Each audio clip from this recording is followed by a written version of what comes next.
So how important is it for us to refresh our minds and to go back? Don't you think it's time for Africans now to heal or to forget about whatever that My happened young man, before? don't get infatuated with good words like healing. Yeah. You can't heal until land is back. You can't heal until you own the bank. Yeah. You can't heal until your dignity is restored. Yeah. You can't heal until you stop drinking the poison that makes you sick.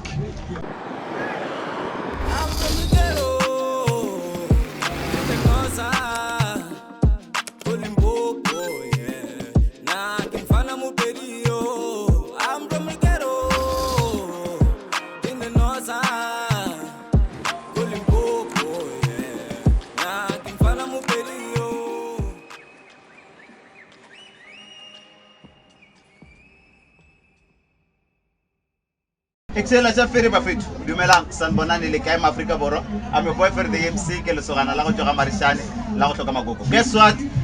Today we're having a very special guest, Bishop Maponga. This man, I've been looking for him. Yeah. Where were you looking for? I was looking for you on the social media, but I couldn't find you. You know how hard it is. Should have gone to find a man like should have gone to the bush to look for me. So you're always on the bush. How are you? All is well, my brother. Welcome to 5 Minutes on the Street. Thank you. Thank you. It's a pleasure to have you, sir. One question that I have for you, because I can see that you're about to leave. You always mention that Africans should keep their roots. They should stick to being Africans. How important is it to stay in your roots as an African man? If you don't know what killed your father, it will kill you also. Yeah. And other people say that ignorance is bliss. Yeah. But if you eat poison and you don't know, Yeah. it doesn't mean that poison will not kill you. So ignorance kills. We study our history so that we can avoid it repeating itself. So we need to come to such events and hear how evil is the white man. Yeah. How terrible he is. And these are the same people who claim to be Christians. But they do such horrible things, and history seems not to want to admit that these people are actually wicked people. So we come to these events to refresh our minds on what our enemies look like, which includes the religion, which includes the education. You cannot heal. Yeah. Meantime, you are still involved in things that got you sick in the first place. So what kind of healing are you talking about? The white man still has a sword on your stomach, and then you are saying to me, heal. No, you must remove the sword first. Yeah. Get away from me. Let me go to a place, to people that care, and let the healing process begin. But somehow people think that healing can go on without removing the very essence of the things that got you sick at the first instance. Yeah, I understand this.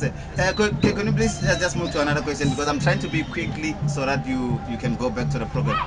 South Africa right now is facing a huge problem of unemployment, load shedding. Like South Africa we are just becoming like Zimbabwe right now. I'm sure we're in this. I'm from Zimbabwe, so don't speak badly about Zimbabwe. I'm not speaking bad about Zimbabwe. I mean about the economy of Zimbabwe. Yeah. South Africa is more like the economy. The economy of South Africa is moving just to close. Ask me why. Why? Because you don't want to own the means of production.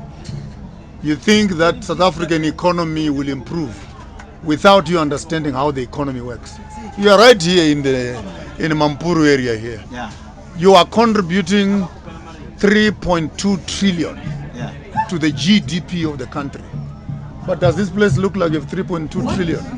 Which companies are digging platinum and chrome? You have more than 36, 38 mines around here. And every time you see trucks driving out of this place, they are taking your jobs. They are taking your factories. They are taking your industries. And wherever they are taking that to, only they know. And here you are as young people thinking that politics is the way out. You need to stop those trucks. You need to close those mines until you are shareholders on your own land and your own materials. Then you say, how come we're becoming like Zimbabwe?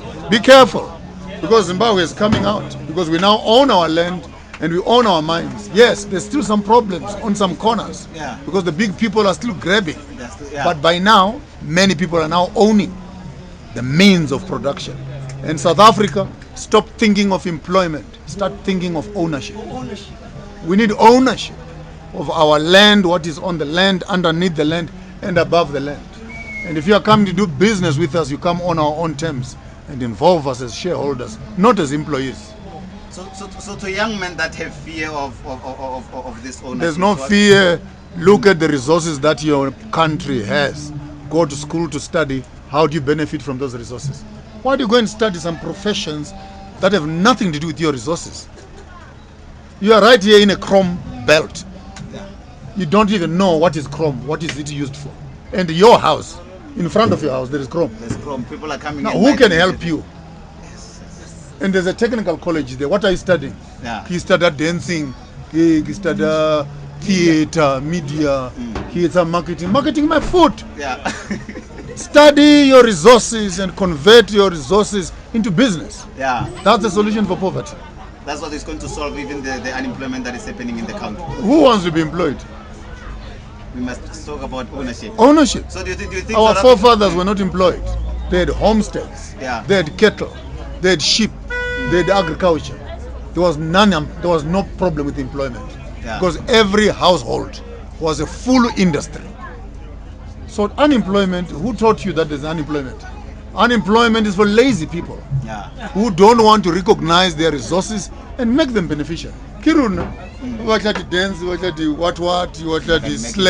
slagging your pants in town, and you want someone to give you money. Start planting, start plowing, start harvesting, start improving on the value chain. Employ yourself. You are your own factory. You are your own industry. No one is coming for you. Even Jesus is not coming for you. So you once, talking about Jesus, you once mentioned something and said, if God wanted us in heaven, why did he put us on earth? So why are we here today? A man by the name of Mampuru died. And his life means nothing. But some boy in Jerusalem died. And the whole world must kneel down and pray. Are you okay in your head? No. This event tells you that someone died for this nation. Someone died for the Bapedi people. And then someone in Jerusalem, somewhere there, you don't even know him. So is there any man who should be worshipped for dying for people, or is it you just say no? Mampuru died just like Jesus died. It's fine. They died, and then we just maybe celebrate, but not to praise them for dying. You're tampering in a field where you are not ready. There's no verse in the Bible where Jesus says you must worship me. Okay. You never ask for anyone to worship him. It's you people who worship people. Because he says the kingdom of heaven is in you. It's not out there. When they say he's in the wilderness, he's there. Don't go there. Thy kingdom come on earth as it is in heaven. I in you, you in me. So why are we looking for things that are outside when actually even the Bible itself teaches you self-introspection, finding your own identity. We're not supposed to be running, disappearing to heaven. You are here on earth now. What are you doing? What are you doing? You want to run away to where? We should start working here. We should live our lives here. You're here. You're here now. You're here. We're in the now. So maximize on your life. Stop fantasizing on eschatology, trying to disappear into heaven. You may find that actually what you are running to, you are living it right here. So, Mr. Maponga, one last question that I want to ask. Don't call me Mr. next time. I'm not British. Maponga. What should I call you? Why don't you want me to call you Mr.? I once said that you are. I'm not British. The British Queen must put a sword on you and then you become a Mr. So I never went to Britain. I should say Ntate Maponga. Thank you, Ntate Maponga.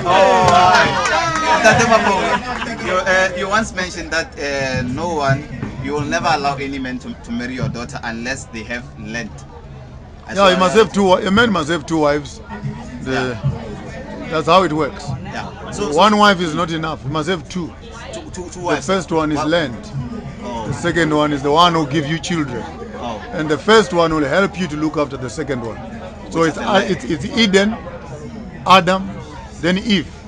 So without Eden, you don't have a right of Eve. Without land, it's illegal to reproduce. If you want to sleep with my daughter, you must sleep with her on your land. My daughter must marry your land, not you. Because you will die, but her children must have an inheritance. So you can't love me on WhatsApp. When a man says to a woman, I love you, don't say why. That's the wrong answer. Say where. because love needs a physical address. You can't love me on WhatsApp, on Facebook. Yeah. But address muna. Yeah. But address. Lefatsi. Yeah. Kiona address. If you not lefatsi, usarovala lemutu. Oh. Yeah. No, Mr. Maponga, one last question. I'm trying to get all the questions together so that we can just quickly finish. To anybody who wants to get in relationships, a young man or a young girl, what advice can you give to such people? Get in a relationship with yourself first, and then with your mother and with your father. Yeah. Yes, you must learn, you must go and practice with your family first. Yeah. There, with the parents, before you can bring someone else's daughter. Yeah. There's nothing as horrible as having a relationship with another person's child, yet you don't have a relationship with yourself. You don't have a relationship with your mother and with your father. And you were a young girl. The way this boy treats his mother, be careful. He's coming for you. Same thing. So don't marry a boy, don't marry a girl until you have seen their grandfather's graves. Thanks, Mr. Maponga. Thank you.